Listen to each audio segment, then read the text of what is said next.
untuk dua sesi saja. Yang pertama adalah sesi bertanya langsung untuk 3 penanya, dan nanti jika memungkinkan kita juga akan bacakan pertanyaan di chat room. Baik, kami persilakan Bapak Ibu untuk 3 penanya untuk raise hand untuk bertanya langsung dengan Ustadz kita, Ustadz Abdul Somad. Silakan Bapak Ibu. Pak Revinaldo, silakan Pak. Belum resen ya Pak. Oke, silakan Pak Revinaldo, pertanyaannya. Assalamualaikum warahmatullahi wabarakatuh. Ustadz Abdul Somad yang kami muliakan, Bapak Dekan dan Bapak-Bapak Ibu-Ibu sekalian. Pertama saya senang nih baru pertama kali bisa ketemu dengan Pak Ustadz, meskipun pada banyak kesempatan tapi waktunya belum bisa. Tapi alhamdulillah pada kesempatan ini secara virtual bisa melihat Pak Ustadz langsung ini. Ada pertanyaan mengenai pertanian ini, terkait pertanian. Di pertanian ini kita kan ada dalam hukum zakat ya, zakat pertanian ini kaitannya. Karena ini pertanian. Zakat pertanian itu selama ini kan kalau tidak salah saya sekitar 5% ya dari, tapi mungkin nanti bisa Pak Ustadz betulkan. Nah, itu kalau saya lihat ya, petani-petani, kalau di petani-petani di kampung saya yang masih saya ingat itu, mereka taat ya untuk mengeluarkan zakat, sehingga alhamdulillah meskipun hasil tetap mengeluarkan zakat bidang pertanian, produksi pertanian, apakah padi atau jagung atau apa ya, yang sering itu padi yang dihitung. Nah, tapi sekarang saya lihat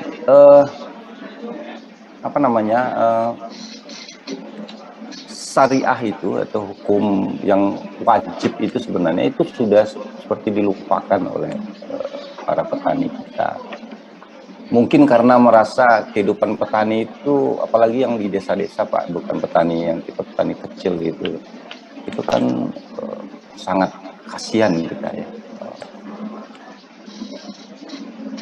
Nah, menurut Ustadz, apakah ini perlu kita selalu ingatkan kepada mereka ya? Kami dari Fakultas Pertanian ini ya, kan sering juga ketemu dengan petani secara langsung, tapi lebih kepada teknologi pertanian ya, menginformasikan tentang bagaimana ya, tapi lebih ke teknologi, tapi tidak pernah menyampaikan hal seperti itu. Menurut Ustadz Abdul Somad bagaimana pandangan seperti ini? Demikian saja, terima kasih. Assalamualaikum warahmatullahi wabarakatuh. Waalaikumsalam.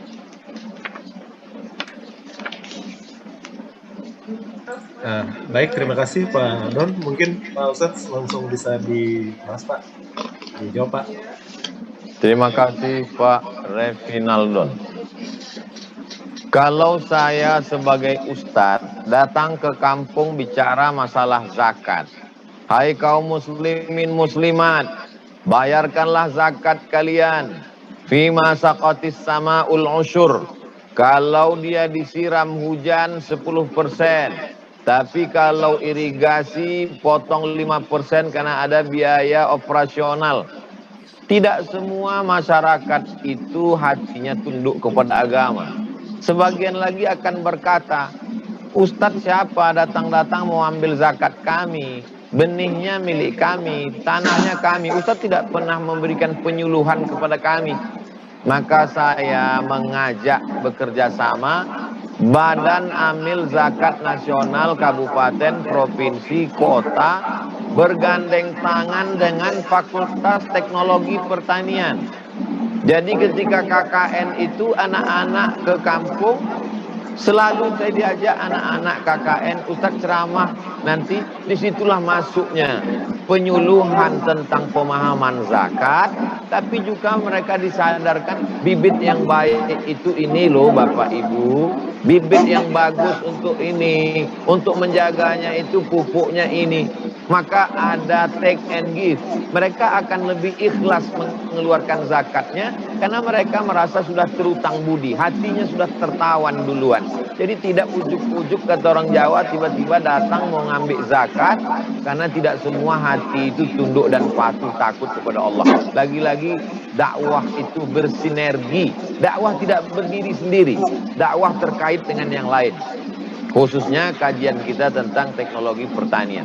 Saya berharap ke depan Badan Amil Zakat Nasional, Majelis Ulama Indonesia Kabupaten, Provinsi, Kota bekerja sama dengan Fakultas Teknologi Pertanian, masuk ke kampung-kampung, memberikan penyuluhan, mencerdaskan umat, masuk pesan agamanya, masuk pesan pertaniannya. Saya yakin dan percaya itu lebih berhasil di dua aspek. Pertaniannya kita berhasil, agamanya juga berhasil. Dulu orang kampung itu lebih rajin sholat ke masjid, lebih rajin mengaji. Sekarang justru agama hidup di perkotaan. Kegelisahan Bapak melihat perkampungan orang tidak berzakat, kegelisahan kita semua. Surau-surau tidak lagi diramaikan. Maka kalau kita buat program kerjasama ini dengan baik, insya Allah agamanya sampai ke kampung. Ustadz-ustadz tidak lagi masuk ceramah ke kampung-kampung, khusus di perkotaan saja. Ditambah lagi COVID ini, maka kegelisahan Bapak, kegelisahan kita semua. Mudah-mudahan ke depan masyarakat ini kita sadarkan dengan penyuluhan, bukan penyuluhan ustadz saja, bukan ustadz saja yang turun, tapi bekerja sama, dua-duanya tercapai insya Allah. Wallahu a'lam. Demikian. Terima kasih. Jazakumullah khairan. Baik, terima kasih Bapak udah menjawab pertanyaan dari Pak Revinaldon. Selanjutnya Ustaz, ini ada raise hand dari Bapak Dr. Enoki. Pak Enoki, silakan pertanyaannya. Baik, terima kasih Pak Dunan. Assalamualaikum warahmatullahi wabarakatuh. Yang hormati Ustadz Al-Mukarram Abdul Somad. Alhamdulillah dapat berjumpa walaupun melalui Zoom ini, Pak Ustadz. Kami mohon izin untuk bertanya terkait dengan teknologi modifikasi genetika terhadap bahan-bahan pangan yang dikonsumsi. Gitu. Apakah modifikasi genetik ini yang tentunya melakukan perubahan terhadap ciptaan Allah Subhanahu Wa Taala itu bagaimana menurut hukum atau syariat dari ajaran agama Islam? Lalu bagaimana hukumnya bagi yang mengkonsumsinya, atau bagaimana hukum perdagangannya? Dan juga tentunya yang ikut melekat terhadap teknologi ini adalah penggunaan bahan-bahan kimia, baik itu pupuk maupun pestisida, yang tentunya sedikit ataupun banyak akan berdampak terhadap kerusakan lingkungan yang dalam ajaran agama kita juga disebutkan bahwa Allah tidak menyukai orang-orang yang berbuat kerusakan di muka bumi. Mohon izin pendapat maupun arahan dari Ustadz, dan juga kami mohon izin menyampaikan salam Pak Ustadz dari Habib Salim Barakwan di Condet, Jakarta. Assalamualaikum warahmatullahi wabarakatuh. Waalaikumsalam warahmatullahi wabarakatuh. Wa'alaika wa alaihi salam. Saya ucapkan salam untuk Habib di Condet. Mudah-mudahan Allah satukan kita dalam kebaikan. Tentang yang dilakukan oleh sebagian saudara-saudara kita membuat sesuatu yang baru dalam bidang, kalau dalam fikih ada ijtihad, mengeluarkan sesuatu pendapat yang baru terkait dengan agama, maka di dalam teknologi pertanian juga ada modifikasi genetika. Apa hukumnya? Yang pertama dilihat apakah dia ada unsur haram. Kalau dia hewan, apakah hewan ini hewan haram yang dimodifikasi dengan hewan halal. Modifikasi genetika kalau dia memasukkan yang haram, maka kaedahnya idza jtama al halal wal haram. Kalau dicampurkan antara yang halal dengan yang haram, yang halal tidak berubah, yang haram tidak berubah menjadi halal, yang halal itulah berubah menjadi haram. Itu kaidah yang pertama. Idza jatama'al halal wal haram faghullibal haram alal halal. Kalau dicampurkan yang halal dengan yang haram, maka yang menang itu adalah yang haram, yang halal yang menjadi kalah. Jadi mau modifikasi genetik apapun dilakukan, baik pada tanaman atau hewan, kalau ada unsur haramnya yang menang, yang halalnya kalah. Kedua, ada maslahat, ada mafsadat. Kalau ini dilakukan merusak lingkungan. Lalu kemudian kalau dimakan orang akan merusak tubuh. Bertemu antara maslahat dengan mafsadat, positif dengan negatif, keluar lagi kaedah. Darul mafasid muqaddam ala jalbil masalih. Menolak mudarat lebih dikedepankan daripada mengambil maslahat. Ad-dararu yuzalu. Mudarat itu lebih layak untuk dihilangkan walaupun ada manfaatnya di dalam. Itulah maka judi itu ada manfaatnya. Pajak dari judi kasino itu bisa untuk bangun jembatan. Tapi coba lihat dalam ayat Quran, yas'alunaka 'anil khamri wal maisir. Kalau mereka bertanya kepadamu tentang khamar, kalau kita punya pabrik khamar, itu pajak khamar besar sekali untuk menghilangkan kemiskinan. Yas'alunaka 'anil khamri wal maisir. Mereka bertanya kepadamu tentang khamar dan judi. Qul, katakan ya Muhammad, fihima ismun kabirun, di dalamnya ada dosa yang besar, wa manafi'u linnas, tapi manfaatnya juga banyak. Tapi di ujung ayat coba lihat, wa ismuhuma akbar, dosanya lebih besar, manfaatnya kalah, mudaratnya lebih besar. Ini kaidah yang kedua. Kaidah yang ketiga, kalau bendanya haram, maka memperjualbelikannya juga menjadi haram. Maka dalam Islam diajarkan, naha Rasulullah SAW an samanil kalbi. Nabi melarang memakan hasil jual beli anjing. Wa mahril baghi, hasil upah perempuan prostitusi. Wa hulwanil kahin, hasil upah perdukunan, tukang ramal. Kenapa? Karena tiga ini bendanya haram, maka hasilnya pun menjadi haram. Sesuatu yang bendanya haram, maka hasilnya menjadi haram. Kaidah yang keempat adalah kalau dia haram, maka dia juga tidak dibenarkan untuk dikonsumsi. Ayyuma lahmin, setiap daging di badan, nabata min haramin, kalau dia tumbuh dari yang haram, fannaru aulabih, maka tempatnya api neraka. Rajulun as'as, ada orang yang berdoa, yamuddu yadaihi ila sama, tangannya dia tengadahkan ke langit tapi doanya tak dikabulkan Allah. Mat'amuhu haram, gara-gara makanannya haram.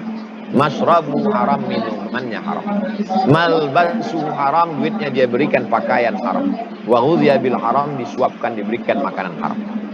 Karena pertanyaan Pak Maki umum, saya jawab dengan 4 kaedah yang bersifat umum. Tapi kalau modifikasi genetik itu terkait dengan satu benda yang khusus, maka kita akan jawab secara khusus pula pada kesempatan lain, karena tidak bisa digeneralisir pada semua kasus. Demikian, wallahu a'lam bishawab. Terima kasih. Syukran, jazakumullah khair. Iya. Baik, terima kasih Ustadz. Ini masih ada pertanyaan secara langsung di sesi terakhir ini. Pertanyaan langsung Bu Dwi Julia. Silakan Bu Dwi. Ya, Assalamualaikum warahmatullahi wabarakatuh. Senang sekali bertemu dengan Ustadz di ruang virtual ini. Semoga Ustadz selalu sehat. Amin, amin. Nah, ingin bertanya Ustadz, sekarang kan kemarin kita sudah habis korban. Jadi ada sapi yang diapakan, yang disembelih, dan kita kan dalam Al-Quran dilarang untuk mengkonsumsi darah. Tapi proses penyimpanan kan dianjurkan kita menyimpannya dalam kantong atau dalam tempat wadah yang nggak usah dicuci dulu katanya, biar nanti lebih awet katanya. Kalau begitu gimana Ustaz? Kan kita dilarang mengkonsumsi darah, gimana efeknya nanti untuk kalau kita melakukan seperti katanya, kalau dengan darah yang masih ada di dalam bercampur dengan daging, itu tingkat dagingnya masih utuh, bagus untuk disimpan di dalam freezer. Itu efek kita sebagai agama Islam yang dilarang mengkonsumsi darah itu bagaimana Ustaz? Terima kasih. Assalamualaikum warahmatullahi wabarakatuh. Waalaikumsalam warahmatullahi wabarakatuh. Ibu Dwi, hurriman alaikumul maitatu, diharamkan bagi kamu bangkai. Bangkai maksudnya binatang yang tidak disembelih atas nama Allah, tertabrak, itu bangkai namanya. Hurriman alaikumul maitatu waddamu, darah. Yang dimaksud dengan darah di sini adalah disembelih sapi, darahnya ditampung di dalam piring, dibiarkan membeku. Setelah itu lalu kemudian dipotong-potong, dimasak pakai toco. Nah, ini yang haram. Waddamu walahmul khinzir, babi. Wal munkhaniqatu, binatang yang mati tercekik. Wal mauquzatu wan natihatu, binatang yang terjepit, binatang yang tertanduk. Wa ma akala sab'u, binatang yang diterkam binatang buas mati belum sempat disembelih. Wa ma dzukira 'alan nusuk, binatang yang disembelih untuk berhala. Wa ma uhilla bihi, binatang yang disembelih bukan atas nama Allah. Maka ini semua haram. Adapun daging sapi sudah disembelih sapinya, darahnya sudah keluar semua, tapi kemudian makanya sapi yang disembelih, ayam, kambing, kerbau sudah disembelih itu biarkan dulu sampai darahnya habis. Adapun yang tersisa-sisa di daging dicuci sebersih-bersihnya. Yang jadi masalah daging ini banyak, lalu membaca artikel di koran, di medsos katanya bagusnya disimpan, jangan dicuci dulu, akhirnya disimpan membeku. Nah, nanti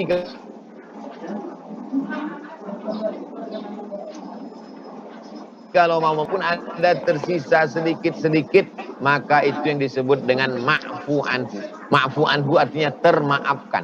Sama seperti orang maaf buang air kecil, terpercik sedikit sebesar ujung jarum.